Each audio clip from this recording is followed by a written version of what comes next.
How's it going, everyone? Welcome to a new episode on Vitesse Drive. Today we have a awesome new car.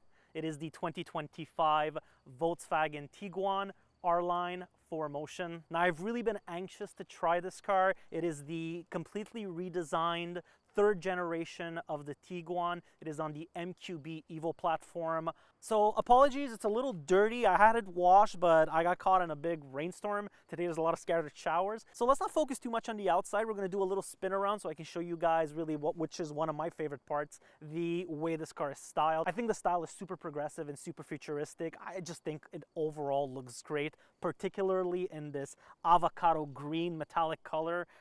It really, in pictures it was a little bit off, but in real life it just looks absolutely sick. But of course, it's not only the color, it's also this front end. I really find the styling is on par with luxury cars that are almost double the price. And particularly really this aggressive grille. I really think it's absolute perfection. And it's not only the front end, the side profile and the silhouette is equally properly proportioned. The second generation felt a little bit bloated, a little bit big. This one has a slightly shorter wheelbase. And then the more we flow towards the rear, the more things get interesting, particularly with those taillight designs. Once again, logo illuminates. You got that light strip right here, very similar to the new redesigned Audis. And of course, when you unlock the car, like the Audis, there's a little dance inside the light strip here, which is actually programmable. You can select different types of patterns. This really gives you that Audi-esque vibe, but I feel like Volkswagen has absolutely nailed it because their price point is significantly cheaper than what you're going to get inside a base Q5. So yeah, that's about it. Compared to the previous generation, I really think this car stands out significantly more in terms of luxury, in terms of styling, in terms of color, in terms of a whole lot of things. And I also want to show you guys the key fob, because even the key fob itself is actually really premium. If you've noticed, it's kind of a piano black with little chrome accents. And what's funny is that it's significantly more premium than what you're gonna get in the new Audi key fobs. The new Audi key fobs look like plastic toys. This one is actually very heavy, very nice. And where I think this car really shines is on the inside. So let's hop on in and let's show you guys that. All right, and we are inside the 2025 Volkswagen Tiguan R-Line. So before anything, I wanna just say there's premium materials a little bit everywhere you look, which is again so mind-blowing for the price point that this car is at. And I'm gonna start with the first thing, the beautiful leather seats. These are real leather, not leatherette. If you opt for the highest trim, like this one, you get actual leather. It is ventilated seats as well as massaging seats. Not those cheap little lumbar massaging, it's actual proper massaging seats. The other really standout feature is this real wood here. It's porous ash brown wood, and it's actual wood. It's not some fake plastic, which again, absolutely mind-blowing for the price. And I really feel like it fits the character of the car so well. More leather stitching here. You got the soft plastic here that's also stitched around the door handles too. It's really nicely done. More leather here. I really like the way the door handle is shaped. Really nice. Flat bottom steering wheel, again for the R-Line, very aggressive style steering wheel, perforated leather. I love that the buttons on the steering wheel are real buttons, not those capacitive touch buttons. If you notice, you have this gigantic 15-inch screen here with your digital cluster right down here. This screen is an option. You get it on the higher trim levels. It's a 15-inch. If you go down the line, you downgrade to a 12-inch. This is pure iPad heaven right here. I say let's turn on the car and let's give you guys a little bit more details on how the infotainment system works, because this is where this car shines. All right, now with the car fired up, just first thing to note, I'm not going to connect to the wireless Apple CarPlay because I'm currently recording through my phone. So if I do that, it's kind of going to mess with the microphone. But it's typical Apple CarPlay, typical Android Auto, just on a really huge screen, which is really nice. And I'm running the new iOS 26 that came out about a week or two ago. So it's absolutely awesome on this. Everything is super fast, super fluid. There's no lag. Everything works well. You have a lot of assistance feature, radar guided cruise control, heads up display, cross traffic cameras front and back. This car can also park itself. I haven't tried that feature yet. I'm looking forward to giving it a shot. And one of my favorite features in this car is the ambient lighting. You get so much different sort of ambient mood lightings, which is kind of cool. You have infinity, you have eternity, and what's really cool is not only will you control the ambient lighting inside here, you can equally do it down here on this multifunctional knob. So it's kind of cool because it's a little LCD screen inside the knob, so it doubles down as a multifunctional knob.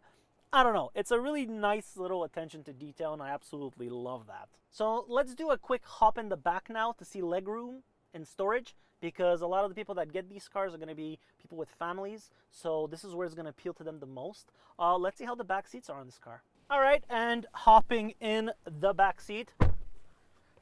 Wow, I'm not going to lie, this is very, very spacious. I like you have little USB type C's here, but really the thing that stands out the most for me is the legroom. You have a lot of legroom. I am about 5'9". I have a lot of headroom as well, a lot. Let's say about 2 inches, but it's really the legroom that's actually pretty impressive. Seats are somewhat comfortable as well. They're not too hard. Everything feels really good, specifically the panoramic moonroof. It looks absolutely awesome from the back seat. It's huge, man.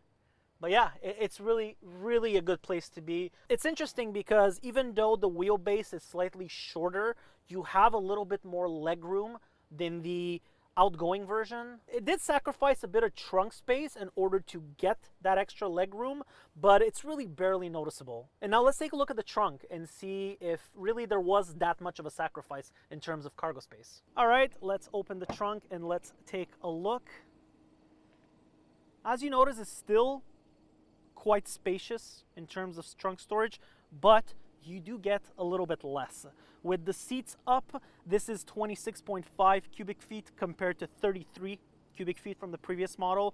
With the seats folded down, it is at 59 cubic feet versus 74 cubic feet. So yeah, definitely less trunk space than the previous model, but you get legroom. So you really got to decide, is it the trunk space you need or the legroom that's more important to you? So let's close this up, let's hop back on in, and let's go for a test drive. All right, and we are off in the 2025 Tiguan R-Line. So before we get this show on the road, I would like to ask everyone to take a moment to like and to subscribe to the channel. I have some really awesome videos coming up, guys, with some really unique cars, a couple of head-to-head comparisons. So make sure you don't miss a beat. Subscribe to the channel, put that little bell notification, and yeah, let's get on to reviewing this 2025 Volkswagen Tiguan R-Line.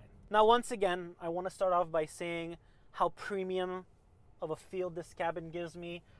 Really, for the price point, at around 54,000 Canadian dollars, there's not many cars that come close to this. I reviewed the previous generation, like I said. I liked it. I think it drove pretty well. I think it was a very comfortable, spacious car. Definitely its biggest Achilles heel was the powertrain. It used a 4-cylinder turbo engine that developed about 180 horsepower. It was significantly underpowered. Now, did they fix the problem with the 2025 Tiguan? To a certain extent, they did. They gave it 17 more horsepower and about 20 more torque, pushing this car at around 201 horsepower and 221 pound-feet of torque. Let's see if it actually makes a difference. Foot down. So, it's acceptable. I think it's fine. It's not to the point where I'm going to say now the car is underpowered. It's not quick, but it's not underpowered. It's okay. It's an acceptable figure. But for those of you that are looking for extra power, you might want to hold off until next year, the 2026 Tiguan. They're releasing a turbo version. It's funny because this is already a turbocharged engine. They're calling it a turbo.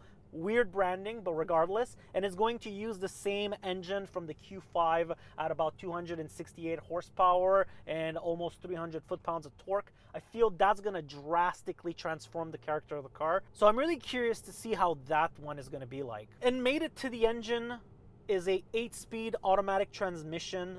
I kind of wish it was a dual clutch. I feel dual clutch would have been a really good transmission in this car. But then again, it's a typical 8-speed ZF transmission where we get in almost all of today's German vehicles. It's tuned for comfort, it's not tuned for sport. It drives well. I have no complaints there. But one complaint I have is you don't have paddle shifters on this vehicle. Not that you necessarily need them, but I feel like it would have been neat to have.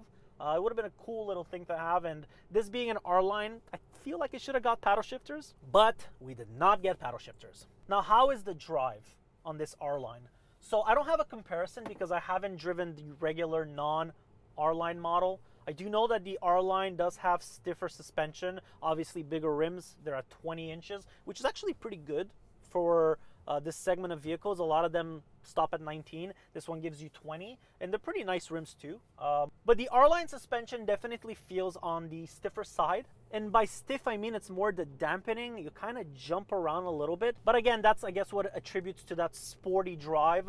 Does it help with body roll? Not at all.